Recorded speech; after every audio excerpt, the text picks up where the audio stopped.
Welcome to Educator.com. In today's lesson, we're going to be graphing inequalities. Recall that in order to graph a linear equality, you have to take a series of steps. And the graph of a linear inequality is a shaded region in the coordinate plane. And those shaded regions are known as half planes. The boundary of the region, or the half plane, is a straight line, which is the graph of the corresponding linear function. The region, or the half plane, containing the solution set can be determined by using a test point. Okay, so the steps in order to graph a linear inequality is to first graph the corresponding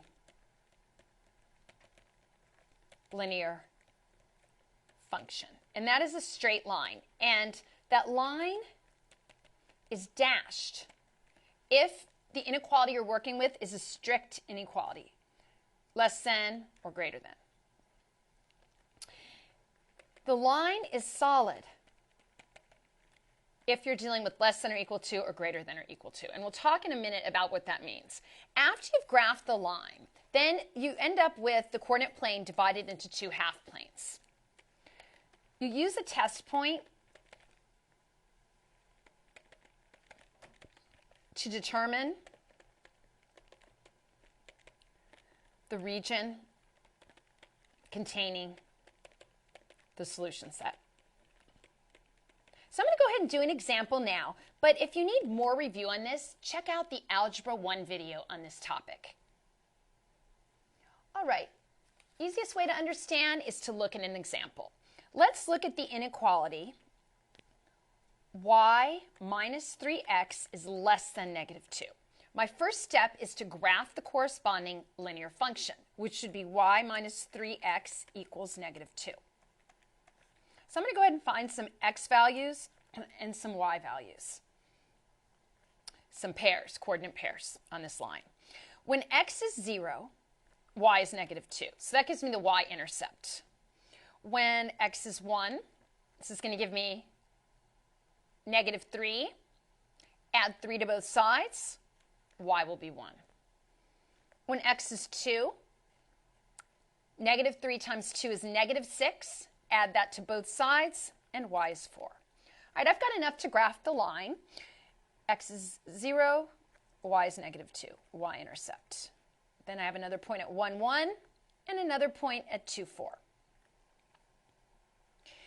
Because this is a strict inequality, I'm going to use a dashed line.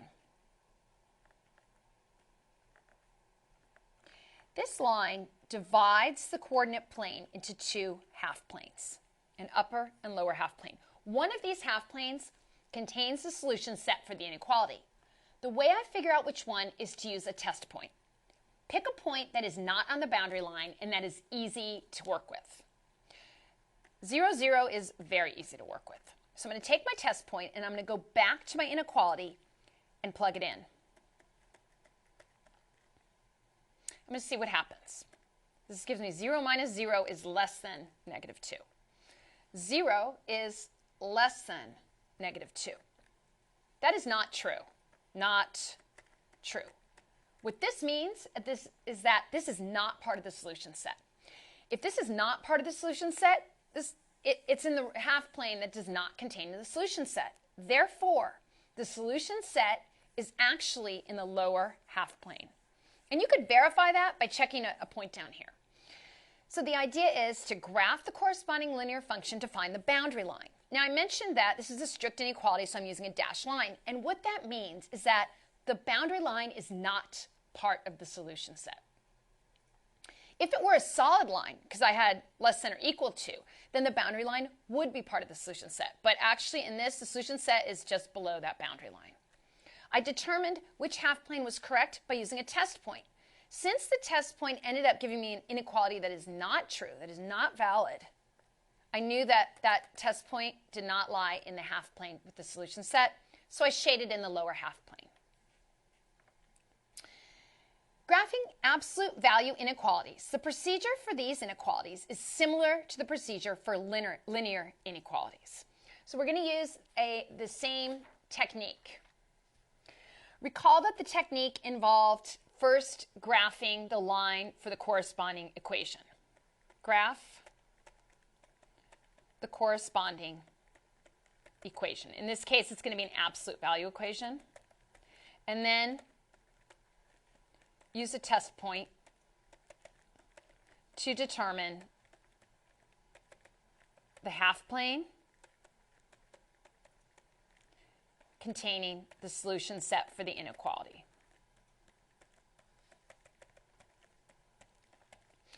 All right, let's take an example. Y is less than or equal to the absolute value of x minus 3. The corresponding equation would be y equals the absolute value of x minus 3. So I need to graph that to find my boundary. So some values for x and y. When x is negative 2 minus 3 is negative 5, absolute value is 5. When x is negative 1, this becomes negative 4, absolute value is 4. When x is 0, this becomes negative 3, absolute value is 3. Let's jump up to 3. 3 minus 3 is 0, absolute value is 0. 4 minus 3 is 1, the absolute value is 1. 5 minus 3 is 2, the absolute value is 2. Okay, plotting these points.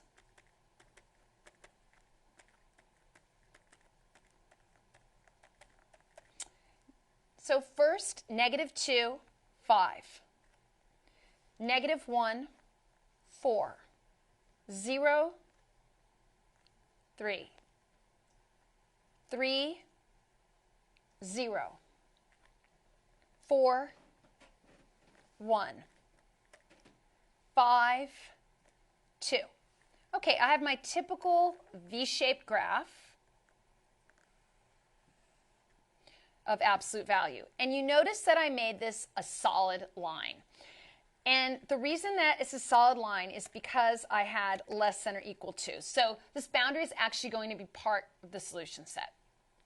Okay, so I graphed the corresponding equation and I determined that it's a solid line. Now I need to find my, determine is the solution set down here or is it above the boundary? Is it above or below the boundary line? So I'm going to use a test point of 0, 0. That's going to be my test point. I go back to the inequality and I see what happens when I put my test point values in there. So this gives me 0 is less than or equal to the absolute value of negative 3. That would say that 0 is less than or equal to 3. That is true. Since that is true, what that tells me is that this is part of the solution set.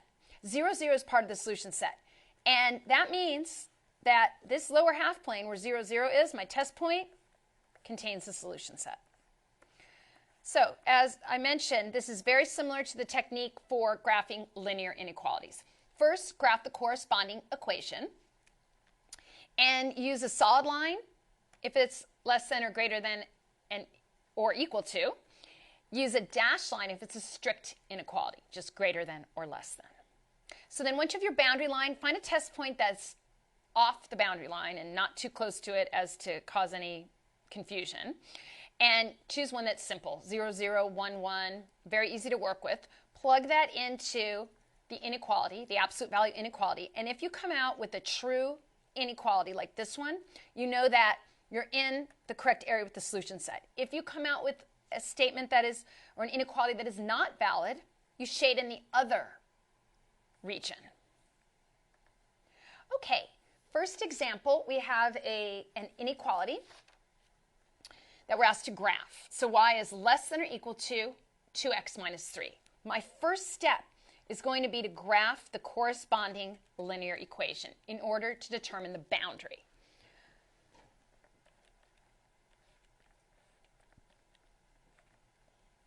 Some values for x and y. When x is 0, y is negative 3.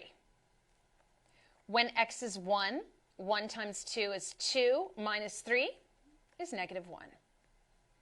When x is 2, 2 times 2 is 4 minus 3 is 1. Okay, So plotting this out, 0, negative 3.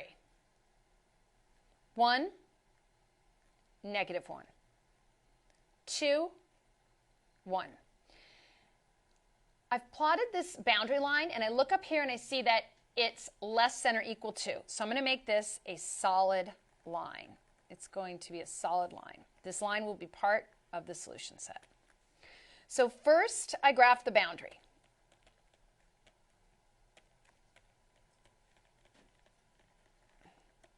Next, I'm going to look at a test point. Okay. I can again use this very simple test point of 0, 0, the origin. Going back to the inequality to look at my test point, y is less than or equal to 2x minus 3. Test point is 0, 0. So y is 0, x is 0. This is saying that 0 is less than or equal to negative 3. That is not true. This is not in the solution set. Not in the solution set. Well, the origin's up here. This means that this whole area is not part of the solution set. So I'm going to go to the lower half plane and shade that in to indicate that this shaded region, including the boundary line, is a solution set. Again, first step, take the corresponding linear equation and graph it. Second step, find a test point that's easy to work with and away from the boundary line and plug that in. If you come up with an inequality that is not true like this, shade the other half. If it's true, shade the half containing the test point. Example 2, graphing another inequality, 2x plus y is greater than 6. First, I'm going to find the corresponding equation. 2x plus y equals 6. I'm going to keep this simple. I'm going to use the intercept method in order to graph this. I'm going to let x equals 0 to find the y-intercept. When x is 0, y is 6. Then I'm going to let y equals 0 to find the x-intercept. So when y is 0, then I'm going to end up with 2x plus 0 equals 6, or 2x equals 6, x equals 3.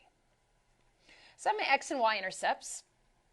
That's going to give me, when x is 0, y is 6. We're right about there. When x is 3, y is 0. Okay. Then I look and I have a strict inequality, so I'm going to have a dashed line. This line is going to be dashed and is not going to be part of the solution set.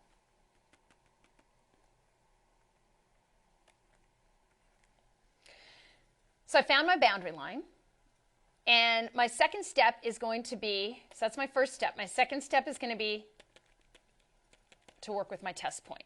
Test point's right here. It's the origin, 0, 0. Going back and looking at the inequality, 2 times 0 plus 0 is greater than 6. 0 plus 0 is greater than 6. Well, 0 is not greater than 6, so this is not true, not in the solution set. The origin is not part of the solution set, so the lower half plane is not the correct half plane. I'm going to shade instead this upper half plane. Again, graph the equation, linear equation, corresponding to the inequality. Since it's a strict inequality, plot that line using a dashed line, since this boundary is not part of the solution set. Find a test point. The origin's a really good one as long as it's not on the boundary line or very close to the boundary line. Substitute that into the inequality. Substitute 0, 0 into the inequality, and you come up with an inequality that is not true. Example 3. Graph 3x minus 4 is greater than y. First, graph the boundary line.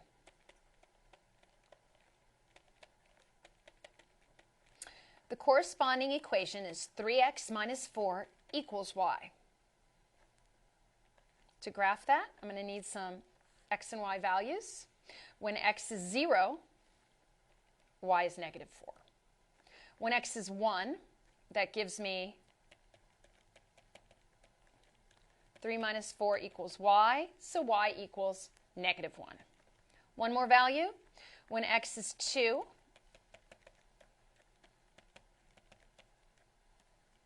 y is 2. Okay, so I have enough information to plot my line. When x is 0, y is negative 4, 1, negative 1, 2, 2.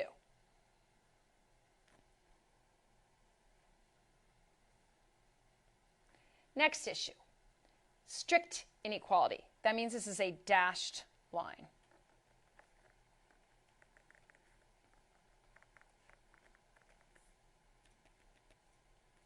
Okay, so now I have this boundary. I have an upper and a lower half plane, and I need to figure out where my solution set is.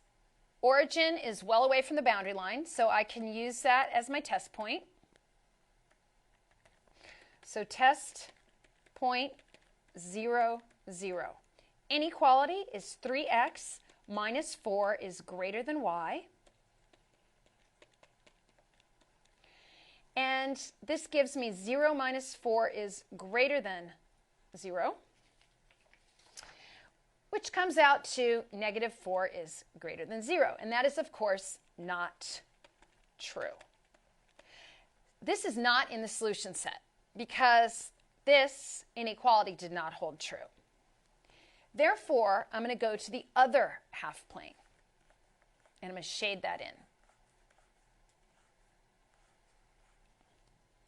So I graphed the boundary line using a dashed line, since it's a strict inequality, and then I took a test point, substituted those values into the inequality, and determined that the origin, 0, 0, is not part of the solution set, so my other half plane contains the solution set.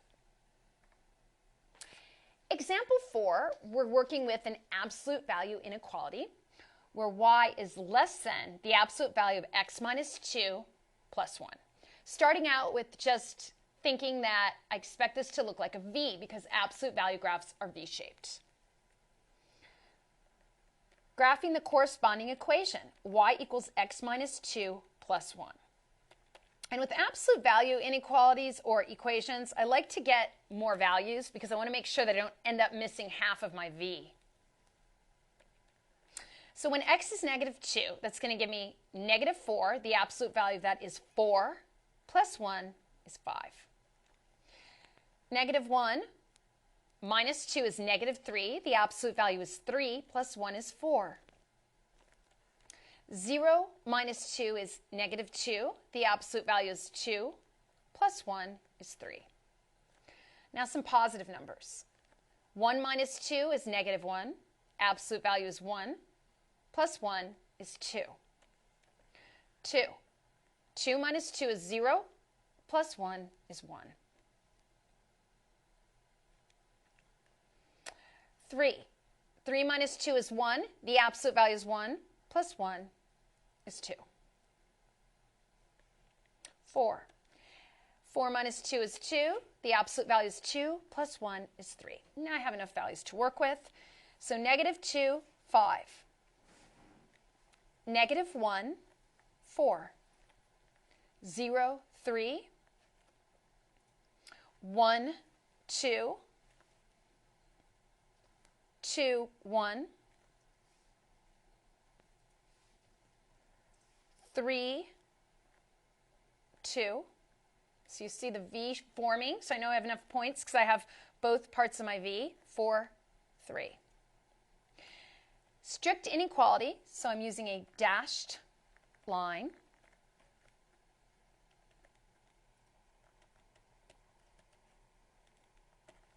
And you see that it's the typical V shape, but it's shifted over.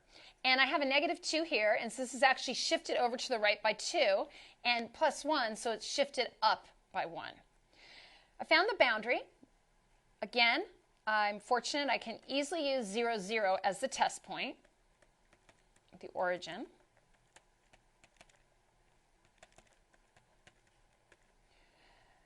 Going back to the inequality. This is going to be 0 is less than the absolute value of 0 minus 2 plus 1. So that is 0 is less than the absolute value of negative 2. The absolute value of negative 2 is 2 plus 1.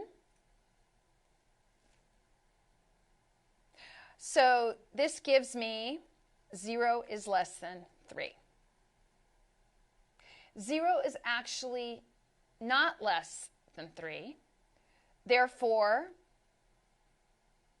0 actually is less than 3. Therefore, the origin is part of the solution set. So this is a true statement. And the origin is part of the solution set.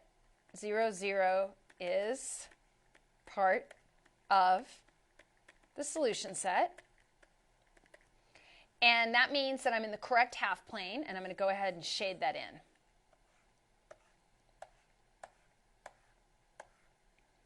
Okay, so we handled this just very similar technique to linear inequalities. Graphing out the absolute value equation, I got my V-shaped graph with a dashed line for the strict inequality. I used a test point 0, 0, substituted that into the inequality, and found that I had a true statement, a true inequality. 0 is less than 3. Since that's true, I knew that the origin lay within the area, within the region that contains the solution set. So I went ahead and I shaded that region to note that my solution set is located there. That concludes this lesson of Educator.com. See you next lesson.